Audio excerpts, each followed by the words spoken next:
আমরা অনেকেই প্রতিদিন বা বিশেষ দিনে হনুমান চল্লিশা পাঠ করে থাকি, কিন্তু আজ আমি আপনাদের এমন একটি বিশেষ পদ্ধতির কথা বলবো যা খুব কম মানুষই জানেন। এই পদ্ধতিতে মাত্র 3 দিনের ভক্তিভরে পাঠ আপনার জীবনের বড় বড় ইচ্ছাকেও পূরণ করতে সাহায্য করতে পারে।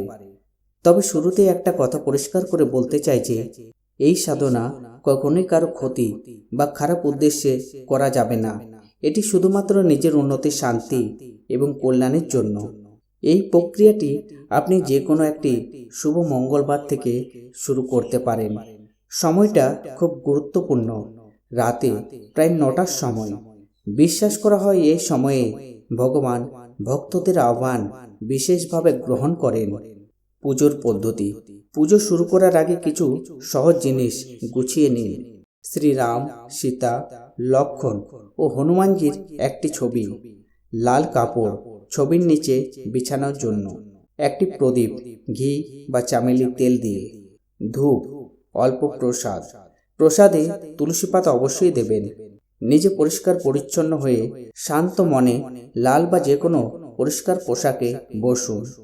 পুজো শুরু করার আগে হাতে একটু জল ও অক্ষত নিয়ে ভগবান গণেশকে স্মরণ করুন। তারপর মনে মনে বা উচ্চারণ করে নিজের ইচ্ছার কথা বলুন। এরপর একটি ছোট্ট কাগজে, ভূর্জপত্র হলে আরো ভালো হয়, লাল কলম বা চন্দন দিয়ে আপনার মনস্কামনা লিখে সেটিকে হনুমানজির ছবির নিচে রেখে দিন। 3 দিনের বিশেষ পাঠ। এই সাধনাটি 3 দিনে সম্পূর্ণ হয় এবং প্রতিদিনের পাঠ সংখ্যা আলাদা। প্রথম দিন মঙ্গলবার হনুমান চল্লিশা 3 বার পাঠ করুন, তারপর আরতি করুন। দ্বিতীয় দিন বুধবার একই নিয়মে 7 বার পাঠ করুন, নতুন করে সংকল্প করার দরকার নেই। তৃতীয় দিন বৃহস্পতিবার 11বার পাঠ করে পুজোর সমাপ্তি করুন। বিশেষ কিছু গুরুত্বপূর্ণ বিষয়। সম্ভব হলে এই 3 দিন উপবাস রাখলে ফল আরও ভালো হয়।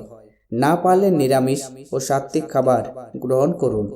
প্রতিদিন একই সময় ও নিয়ম বজায় রাখার চেষ্টা করুন। মন যেন স্থির ও বিশ্বাসপূর্ণ থাকে। বন্ধুরা, এই পদ্ধতির আসল শক্তি লুকিয়ে আছে আপনার বিশ্বাস আর ভক্তিতে। মন থেকে ডাকলে ঈশ্বর নিশ্চয়ই আপনার কথা শুনবেন।